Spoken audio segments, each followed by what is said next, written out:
Haleluya. Shalom Bapak Ibu saudara dikasihi Tuhan. Pada kesempatan hari ini kita bersama-sama akan memegahkan Allah kita yang dahsyat dan luar biasa. Dia Allah yang memeliharakan hidup kita. Dia memberikan segalanya dalam hidup kita. Saat ini kami persilakan Bapak Ibu untuk memberikan hati bersama-sama, merendahkan hati di hadapan Tuhan. Kita akan bersama-sama memuliakan Dia. Allah yang setia, Allah yang memberikan belas kasihan atas kehidupan kita. Haleluya. Glory bagi Engkau Tuhan. Glory bagi Engkau. Kami minta ampun akan segala kesalahan kami dari hari kemarin sampai pada hari ini. Bersihkan kami, kuduskan kami, layakkan kami di hadirat-Mu. Mari Roh Kudus bawa kami, sungguh bawa kami untuk menikmati hadirat-Mu pada saat ini. Kami rindu bersama-sama memuliakan Engkau, mengagungkan Engkau Bapa, Yesus Kristus dan Roh Kudus dengan segenap hati, roh, jiwa dan tubuh kami. Karena kami tahu Tuhan, Engkau segalanya dalam hidup kami. Terima kasih Bapa. Terima kasih Yesus Kristus. Terima kasih Roh Kudus. Mari Roh Kudus, bawa kami lebih lagi tenggelam dalam hadirat-Mu. Haleluya.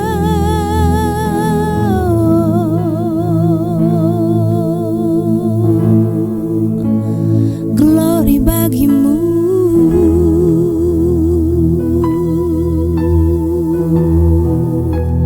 Haleluya Tuhan Yesus. Glory bagi Engkau Tuhan. Ya Roh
negeriku Indonesia.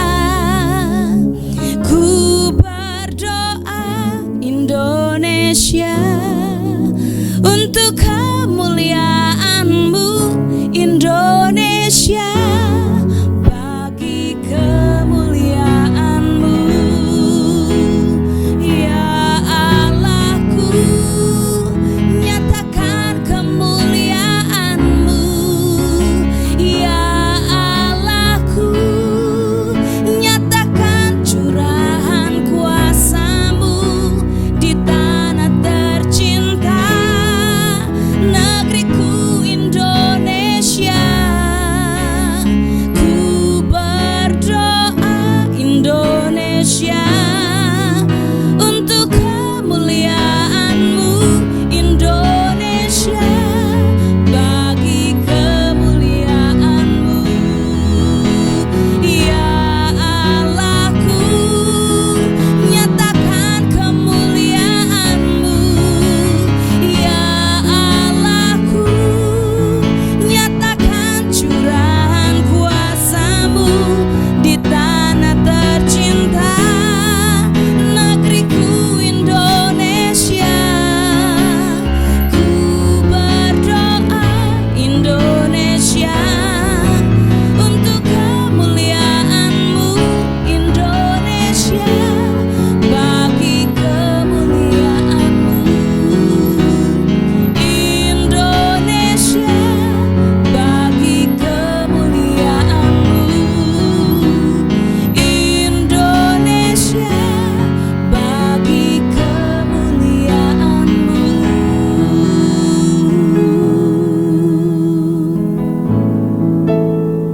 Haleluya. Haleluya. Bapak Ibu dikasihi oleh Tuhan Yesus Kristus, kita akan mendengar firman Tuhan dalam minggu ini. Saya masih berada di Kalimantan Tengah, di kota Palangkaraya, tapi saya berada di Kecamatan Tangkiling, di mana tempat ini adalah wisata yang sangat bagus untuk bisa berenang, bisa makan, bisa minum, dan bisa melihat akan hutan di Kalimantan. Dari sini saya menyampaikan firman Tuhan, tapi terlebih dahulu kita berdoa. Tuhan Yesus, terima kasih buat kemurahan-Mu bagi kami. Meminta Allah di dalam nama Tuhan Yesus Kristus menyatakan akan firman Tuhan lewat Roh Kudus-Nya di dalam kami, menyingkapkan, membukakannya dalam nama Tuhan Yesus Kristus. Haleluya, amin. Bapak Ibu dikasihi oleh Tuhan, ada orang yang tidak mengikut Tuhan dengan sepenuh hatinya. Firman Tuhan berkata, orang yang mengikut Tuhan dengan tidak sepenuh hatinya akan membawa dampak yang buruk, bukan hanya untuk kehidupannya sendiri, tapi juga buat kehidupan orang lain, bahkan kehidupan generasi selanjutnya. Kita belajar dari firman Tuhan bagaimana hidup orang yang tidak sepenuh hati mengikut akan Tuhan dan apa yang terjadi dalam kehidupan mereka. Kita lihat dalam Bilangan pasal 13 ayat 31. Demikian firman Tuhan. Tetapi orang-orang di sana berkata, kita tidak dapat maju karena bangsa itu, karena mereka lebih kuat daripada kita. Tahukah kita, banyak orang tidak mau maju karena merasa di depan mereka ada sesuatu yang lebih besar, lebih kuat daripada apa yang mereka miliki hari-hari ini. Tetapi firman Tuhan ini dimulai ketika bangsa Israel sampai ke satu titik mereka mau masuk ke tanah perjanjian, dan Musa mengirim 12 pengintai pada waktu itu untuk pergi ke tanah Kanaan, mengintai itu, mencatat keadaannya dan membawa sedikit hasil daripada negeri itu. Tetapi 10 orang mereka menjadi membawa kabar yang buruk dan membuat bangsa itu berontak kepada Tuhan. Hanya 2 orang kabar yang baik, yaitu Kaleb dan Yosua.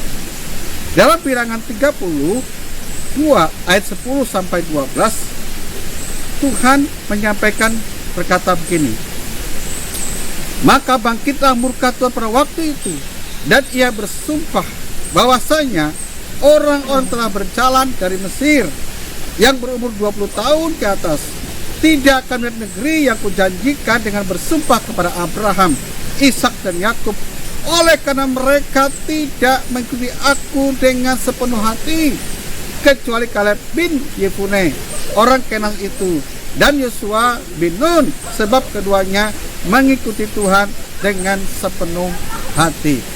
Ada perbedaan yang sangat jelas bagi orang ikut Tuhan dengan sepenuh hati dan orang mengikuti Tuhan dengan tidak sepenuh hati. Tuhan berkata bahwa orang yang mengikuti Tuhan dengan tidak sepenuh hati, mereka berhenti dan tidak akan masuk ke tanah perjanjian. Orang mengikuti Tuhan tidak dengan sepenuh hati, berhenti di mana mereka hanya melihat saja, tapi tidak menikmati.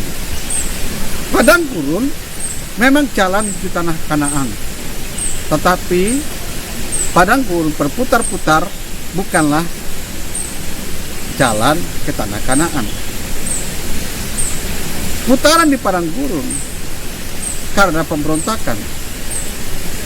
Walaupun kita bisa berjalan di padang gurun, tetapi Tuhan sebenarnya membawa kita bukan berputar-putar di padang gurun. Dia membawa kita untuk masuk ke tanah perjanjian. Artinya tempat di mana janji Tuhan digenapi dalam hidup kita. Kehidupan ini bukan hanya berputar-putar. Kehidupan ini bukanlah roda, tapi kehidupan ini sebuah perjalanan yang dimana Tuhan menuntun kehidupan kita ke tempat dimana yang Dia ingin kita nikmati, ingin kita tuju, ingin bersama-sama dengan Dia.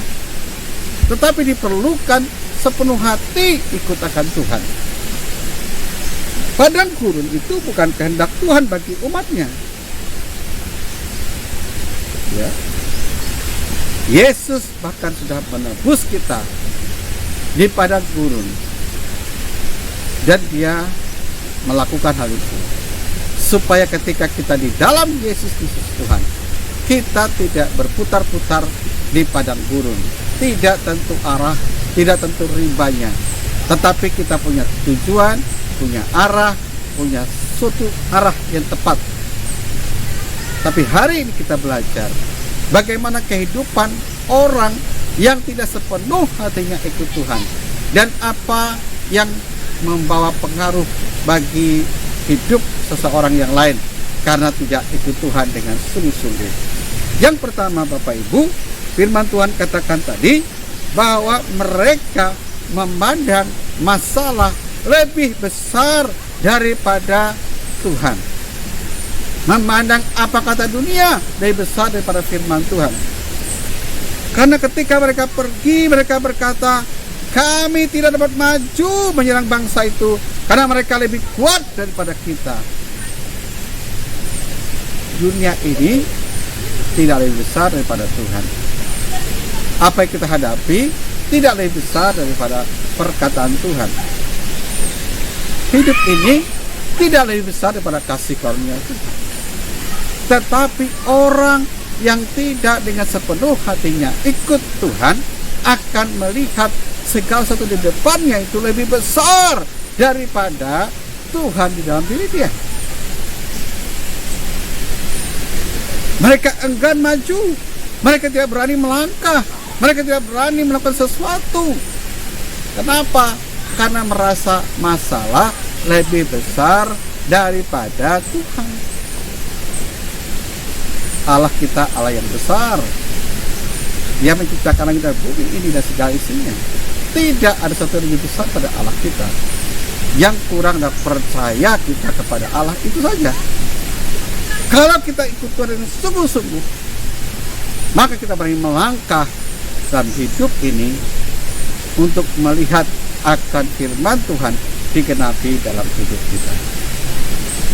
Jadi yang pertama, orang tidak sungguh-sungguh mengikut akan Tuhan, melihat masalah lebih besar daripada Tuhan.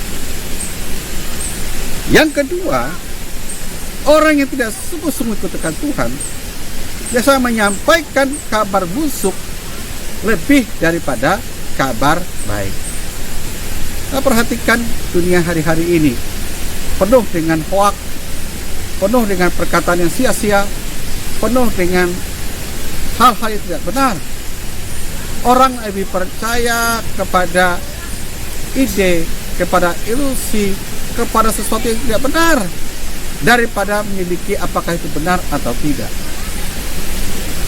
Oleh sebab itu, ketika firman Tuhan dikatakan dalam Bilangan 13:32, juga mereka menyampaikan kepada orang Israel kabar busuk tentang negeri yang diintai mereka, dengan berkata negeri yang telah kita lalui untuk diintai adalah suatu negeri yang memakan penduduknya, dan semua orang kami lihat di sana adalah orang-orang yang tinggi-tinggi perawakannya. Perhatikan, dia menyampaikan kabar busuk tentang negeri yang diintai mereka. Suatu hari saudara menikmati akan kegenapan janji Tuhan. Tapi ketika saudara menikmati kegenapan janji Tuhan, saudara berkata kepada orang, wah, kemarin doa saya dijawab oleh Tuhan, tetapi tidak baik, kurang baik, tidak benar. Saudara akan menyampaikan kabar busuk. Ketika Tuhan membawa kita ke tanah perjanjian, tanah yang dimana ada kasih karunia Tuhan dicurahkan, tanah di mana kemurahan Allah dinyatakan, tanah di mana kebaikan Tuhan dicurahkan. Tetapi orang tidak sungguh-sungguh mengikut Tuhan akan menceritakan apa yang dialami bersama Tuhan menjadi kabar busuk, bukan kabar baik. Membuat orang lain enggan. Oh begitu ya Tuhan ya, oh begitu ya Allah. Kenapa Tuhan bawa kita, membunuh kita? Kenapa Tuhan melakukan ini? Karena kabar busuk. Baiklah, dalam hidup kita punya hati kepada Tuhan. Kita bisa memilih kabar kita bawa kepada orang lain, kabar busuk atau kabar baik. Orang sungguh-sungguh ikut Tuhan akan menyampaikan kabar baik. Tapi orang yang tidak sungguh-sungguh ikut Tuhan, dia akan menyampaikan kabar busuk, membuat orang lain enggan untuk ikut Tuhan, enggan akan firman Tuhan. Bukankah ketika orang Kristen menyampaikan bahwa misal Alkitab ada yang tidak benar, Alkitab begitu begini sebagainya, itu merupakan kabar busuk. Padahal Allah menyampaikan kabar baik kepada dia. Jangan sampai hidup kita tidak sungguh-sungguh ikut akan Tuhan. Yang ketiga, orang yang tidak sungguh-sungguh mengikut Tuhan biasanya menyebabkan orang bersungut-sungut. Bilangan 14:36 berkata, adapun orang-orang telah disuruh Musa untuk mengintai negeri itu yang sudah pulang, dan menyebabkan segenap umat itu bersungut-sungut kepada Musa dengan menyampaikan kabar busuk tentang negeri itu. Baik saudara, ada provokator, ada roh penghasut, ada roh dusta yang bekerja ketika kabar busuk disampaikan, membuat orang lain bersungut-sungut, membuat orang lain mau membunuh orang lain. Ada hoak yang disampaikan. Apa yang terjadi ketika hal itu terjadi? Orang lain bersungut-sungut. Kenapa begini? Kenapa begitu? Kenapa Tuhan begini? Kenapa Tuhan tidak sayang kita? Kenapa Tuhan membunuh kita? Kenapa Tuhan buat masalah ini bagi saya? Tapi tahukah kita bahwa orang yang tidak sungguh-sungguh kepada Tuhan, dia membuat orang lain bersungut-sungut dan memberontak kepada Tuhan. Apa yang terjadi? Sejak itulah bangsa Israel yang lahir di tanah Mesir tidak diizinkan Tuhan masuk ke tanah perjanjian. Padahal Tuhan sudah berjanji kepada mereka. Tapi tahukah kita, ketika kita mendengar kabar busuk, lalu kita terlibat dalam bersungut-sungut kepada Tuhan, Tuhan tidak izinkan orang itu menikmati akan janji Tuhan. karena orang itu ternyata tidak bersungguh-sungguh mengikut akan Tuhan. Yang keempat, orang yang tidak sungguh-sungguh mengikut Tuhan akan membuat angkatan menjadi jahat, akan membuat generasi menjadi jahat. Dikatakan Ulangan 1:35, tidak seorang pun dari orang-orang ini, angkatan jahat ini, akan melihat negeri yang baik yang dengan sumpah kujanjikan untuk memberikannya kepada nenek moyangmu. Tahukah kita, ketika bangsa Israel keluar dari Mesir, mereka ada yang tua, umur 80 tahun ke atas, ada yang setengah tua, dewasa, 50 tahun, 40 tahun, 30 tahun, bahkan ada yang baru lahir pada waktu itu. Dan ketika orang-orang ini, yang tua ini, yang telah pergi ke tanah perjanjian untuk mengintai negeri itu dan menyampaikan kabar busuk, membuat angkatan yang telah lahir di tanah Mesir menjadi jahat. Tuhan bilang orang yang tidak sungguh-sungguh ikut Tuhan itu adalah angkatan yang jahat. Tidak diizinkan baik, tidak diizinkan masuk. Tidak seorang pun. Hanya 12 orang yang lahir di Mesir pernah menginjak tanah Kanaan.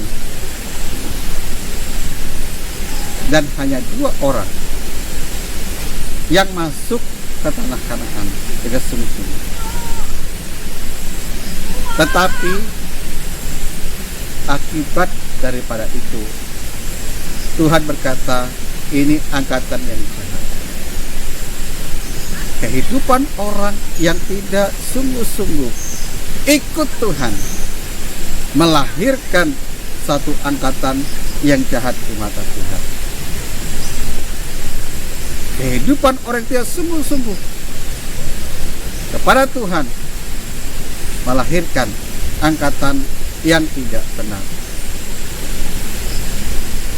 Tapi ketika kita sungguh-sungguh mengikut Tuhan, kita akan melahirkan angkatan generasi pemenang yang menikmati akan janji Tuhan, yang menikmati akan tanah perjanjian, yang menikmati akan kemurahan Allah. Oleh sebab itulah Tuhan berkata, bagi angkatan yang tidak sungguh-sungguh ikut Tuhan, Allah angkatan yang jahat. Bahkan Tuhan bersumpah menjanji kepada kita, Dia akan memberikan akan tanah perjanjian itu. Tetapi orang yang tidak sungguh-sungguh angkatan jahat itu tidak pernah diberikan janji itu, walaupun Tuhan sudah bersumpah memberikan hal itu. Demikian juga hari-hari ini, di masa-masa hal seperti ini, dunia mengalami kesulitan, masa pandemik ada. Tapi apakah kita tetap sungguh-sungguh ikut akan Tuhan? Seperti Yosua dan Kaleb, sungguh-sungguh kepada Tuhan, maka kita akan menikmati akan pembelaan Tuhan, pertolongan Tuhan, penghidupan daripada Tuhan. Saya percaya kita akan melahirkan satu generasi yang baik di masa kita. Anak cucu kita menjadi orang-orang yang takut akan Tuhan ketika kita sungguh-sungguh mengikut akan Tuhan. Ada di hidup kita lah akan hal itu terjadi. Orang yang tidak sungguh-sungguh ikut Tuhan melahirkan angkatan yang jahat. Orang yang sungguh-sungguh ikut Tuhan melahirkan angkatan pemenang dan kudus di hadapan Tuhan. Haleluya. Oleh sebab itu Bapak Ibu yang kekasih dalam nama Tuhan Yesus, ada 4 hal yang terjadi ketika orang tidak sungguh-sungguh ikut akan Tuhan. Yang pertama, dia akan memandang masalah lebih besar daripada Tuhan. Yang kedua, dia menyampaikan kabar busuk kepada orang lain daripada kabar baik. Yang ketiga, orang itu menyebabkan orang lain bersungut-sungut sehingga menimbulkan pemberontakan. Dan yang keempat, dia akan melahirkan, akan membuat sebuah angkatan yang sehat. Tapi biar kita tetap ikut Tuhan dengan setia dan sungguh-sungguh, dan biar kemurahan Tuhan adalah kehidupan kita. Haleluya. Tuhan memberkati kita. Mari kita berdoa. Allah Bapa, di dalam nama Tuhan Yesus Kristus, kami berdoa kepada setiap kami yang mendengarkan firman Tuhan dari tempat ini. Kiranya turunlah urapan-Mu, turunlah hati yang takut akan Tuhan. Dan setiap hati kami, hati yang sungguh-sungguh ikut akan Tuhan. Hati kami, hati yang sungguh-sungguh percaya kepada Tuhan. Karena kami percaya hanya di dalam Yesus Kristus Tuhan kami memperoleh kepastian, kami memperoleh kemenangan, kami memperoleh perlindungan daripada Tuhan. Di tempat ini biar kami seperti hati Yosua dan Kaleb, hati yang mengasihi Tuhan, hati yang tidak getar, hati yang percaya kepada Tuhan dengan sungguh-sungguh, mengikut akan Tuhan dengan segenap hati mereka. Terima kasih Tuhan buat kemurahan kasih Tuhan yang luar biasa atas hidup kami. Allah Roh Kudus, turunlah, urapikan setiap anak-anak-Mu dimanapun mereka berada, di rumah-rumah, di berkumpul bersama keluarga, ataupun dimanapun mereka berada. Turunlah urapan Tuhan di dalam nama Tuhan Yesus Kristus atas seluruh kehidupan kami semua, sehingga nama Tuhan dimuliakan. Sungguh kami mengucap syukur dalam nama Tuhan Yesus Kristus. Haleluya. Amin. Kau sungguh indah tiada taranya, sungguh menakjubkan,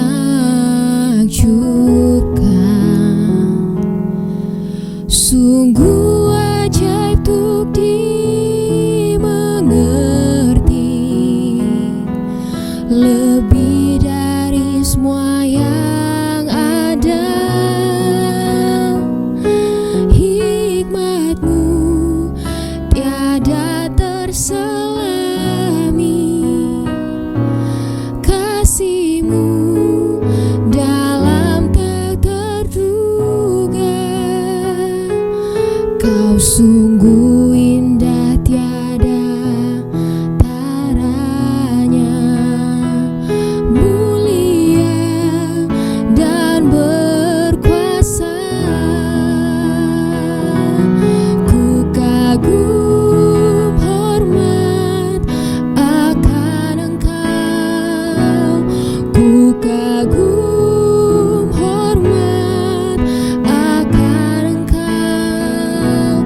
Kau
kasih.